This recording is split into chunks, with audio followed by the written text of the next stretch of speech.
هنبدأ بسم الله والصلاة والسلام على رسول الله. النهاردة بإذن الله هنعمل كفتة الحاتي في البيت بمكونات بسيطة وسهلة جدا ونفس النتيجة. ناس كتيرة والله جربتها ودقتها حقيقي، والله كانوا بيقولوا نفس اللي بتيجي من عند الحاتي أو الكبابجي بالظبط، إذ لم يكن كمان أجمل وأنظف.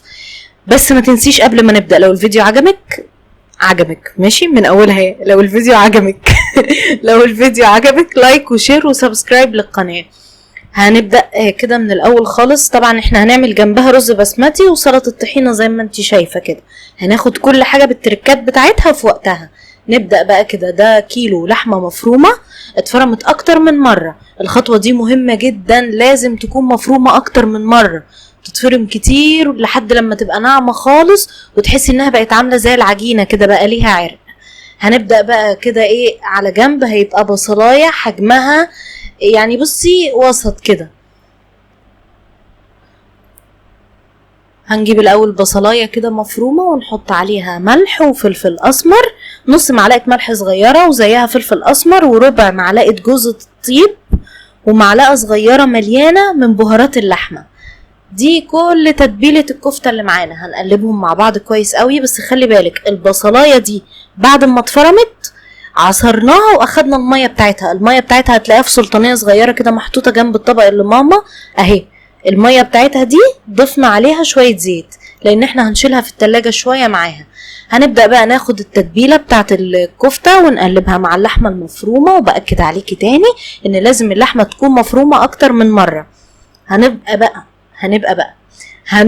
بقى ان احنا نقلب الكفتة مع التتبيلة بتاعتها كتير، من 10 دقايق تقريبا لربع ساعة يعني، ولو اكتر من كده يبقى احسن برضو، يبقى كويس. بس بعد بقى ما نقلب كويس ونضمن ان البصل امتزج وتوزع على اللحمة حلو قوي، هيبدأ بقى اول سر من اسرار كفتة الحاتي، البيكنج باودر. هنحط معلقة كبيرة بيكنج باودر. اوعك تعملي الخطوة دي وتفضلي تعجني بعدها ربع ساعة، مفعول البيكنج باودر هيروح. اهميته ايه بقى؟ اهميته ان هو بيخلي الكفتة مش مضغوطة، ما بيطلعهاش مكتومة كده ومضغوطة في نفسها، لا بيطلعها مفرغة كده. لو تبصي او تدققي في كفتة الحاتي بتلاقيها مفرغة كده شوية. هنقلبها بقى تقلبتين كده بعد البيكنج باودر بحيث ان هو يتوزع. لو تلاحظي ان القوام هنا يعني بصي عامل زي العجينة كده، اللحمة ليها عرق ماشي. وفي حاجة مهمة كمان، ان البصلة ما عادتش باينة. البصلاية نفسها اللي احنا بشرينها وعاملينها معاها ما عادتش باينة او ما عادتش فاصلة كده عن اللحمة وواضحة. هنشيلها بقى في التلاجة. هنغطيناها اهو بالستريتش، وهنشيلها في التلاجة هي والمية. المية بتاعت البصلة مش هنستغنى عنها ابدا، دي مهمة جدا. يعني هنشيلها حوالي ربع ساعة كده. هنبدأ بقى نعمل في الرز البسمتي. في الحلة كده هنحط معلقة كبيرة سمنة بلدي. السمنة دي لو انت متابعة القناة هتلاقي ليها فيديو كامل، جبناها من قشطة اللبن للزبدة للسمنة، يعني عملنا لها تحويلتين كده بصي بمنتهى السهولة، والفيديو شارح كل حاجة. هسيبهولك برضو في صندوق الوصفة او هسيبهولك في البطاقة اللي بتظهر فوق على الشاشة علشان تشوفيه.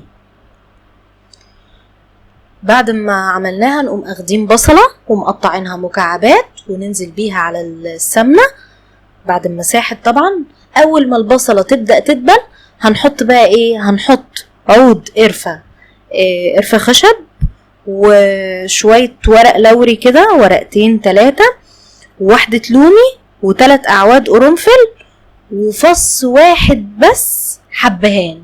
ليه؟ لان احنا مش هنعمل الرز البسمتي بمية بس، يعني بيبقى فيه شوربة، فالشوربة نفسها كان فيها حبهان، لذلك ما كترناش يعني بصي مش هقولك ما حطناش، ما كترناش، وحطينا الفص على بعضه، ما طلعناش الحبوب بتاعته بره، لان لو طلعناها طعمه بيبقى اقوى بكتير.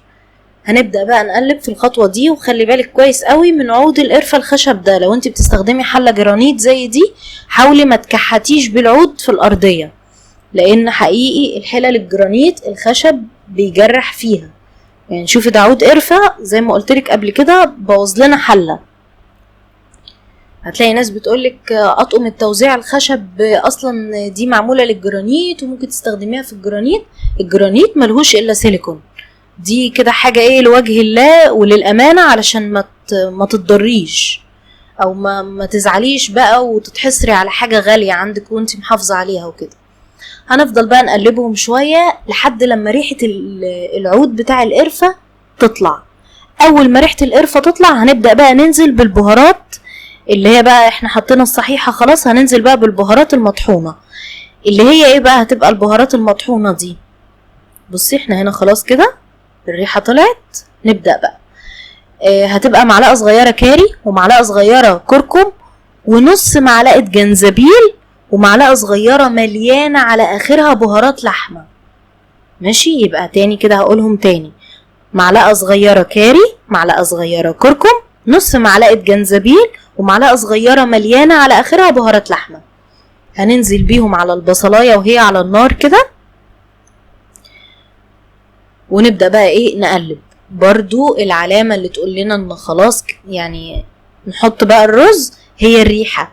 اول ما تلاقي الريحة ظهرت هننزل بالرز. دي طبعا معلقة سمنة كمان، حسينا ان السمنة قليلة شوية. طبعا الترميلة كانت باينة في المعلقة مش هقولك يعني، للأمانة الفيديو ده مكسب بصي مفيش بعد منه.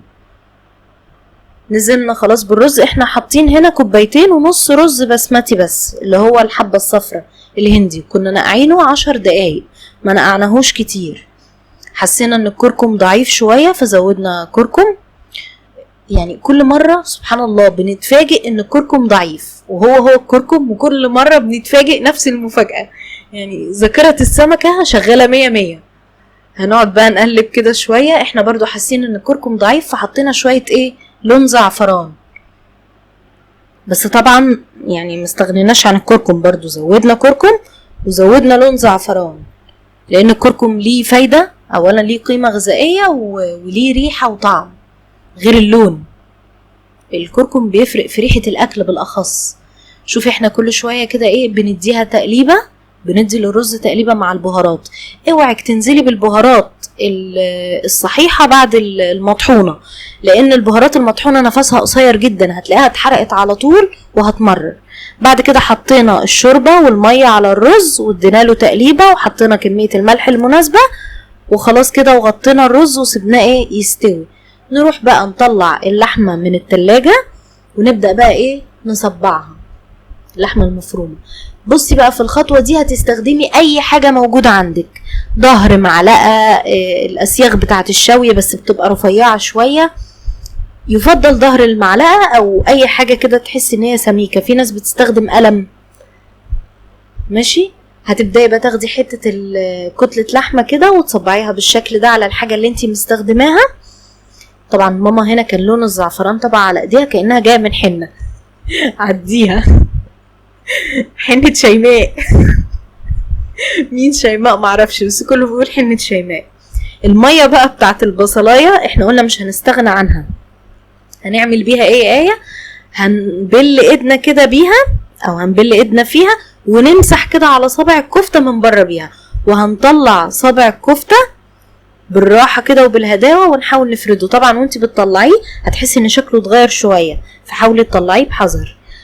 اهمية مية البصل دي ان هي بتدي ريحة اولا وطعم برضو ولمعان كده، يعني بصي بتفرق في الشكل. لو تلاحظي في كفتة الحاتي بتلاقي لمعة كده على سطحها كأنها ايه لمعة زيت كده.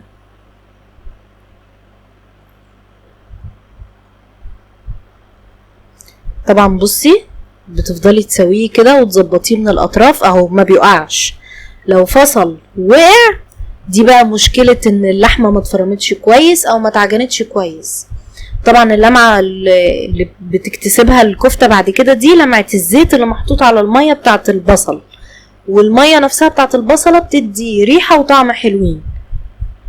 هنكمل بقى بقية الكمية زي ما انت شايفة كده. تحاولي تسويها على قد ما تقدري من الاطراف وتظبطيها وتنزلي بالراحة وتاخدي بالك وانت بتنزلي عشان شكلها ما يبصش. ميزة الخطوة دي ايه؟ ليه احنا بنصبعها على سيخ شوي او على معلقة او ظهر قلم؟ ان هي بتساعد ان البيكنج باودر مفعوله يشتغل، تبقى منفوخة وفي نفس الوقت تبقى مفرغة. فلما بتبقى مفرغة الفحم او الدخنة بتاعت الفحم بتدخل لحد جوه، بتبقى كأنها كلها متفحمة من جوه ومن بره، معمولة بالفحم يعني مش متفحمة محروقة. هندخلها بقى الفرن على درجة حرارة عالية 200، وهنقوم مسخنين فحمتين كده على جنب، وهنحط عليهم زيت زي ما انت شايفة، وهنقفل هنقفل الايه الكلمة تاهت من دماغي، ورق الفويل عليهم. بصي والله الكاميرا والتصوير حقيقي ظالم الصينية دي بجد والله. يعني انا وانا بصور كنت بحاول ان انا اقرب على قد ما اقدر علشان اوريكي جمال لونها والتفاصيل بتاعتها عامله ازاي، بس والله حقيقي الكاميرا ظلماها. جربيها بالطريقه اللي انا قلتلك عليها دي، والله ثقه في الله هتدعيلي. احنا كنا عاملين الرز البسمتي اهو، وسلطه الطحينه عاملينها من غير توم ولا كمون. سلطه الطحينه اللي بتتعمل جنب المشاوي ما بتتعملش لا بتوم ولا بكمون. واللي على وشها الغامق ده سماق. السماق بيدي طعم لسلطة الطحينة وبيدي شكل حلو وقيمته الغذائية عالية جدا. وعايزة اقولك سر من اسرار سلطة الطحينة بتاعت المطاعم ان هما بيحطوا عليها سماق. بس كده احنا كده وصلنا لنهاية الفيديو بتاع النهاردة. ما تنسيش كمان مرة بفكرك اهو، لو الفيديو عجبك تعملي لايك وشير وسبسكرايب للقناة، واشوفك الفيديو الجاي على خير بإذن الله. لا اله الا الله.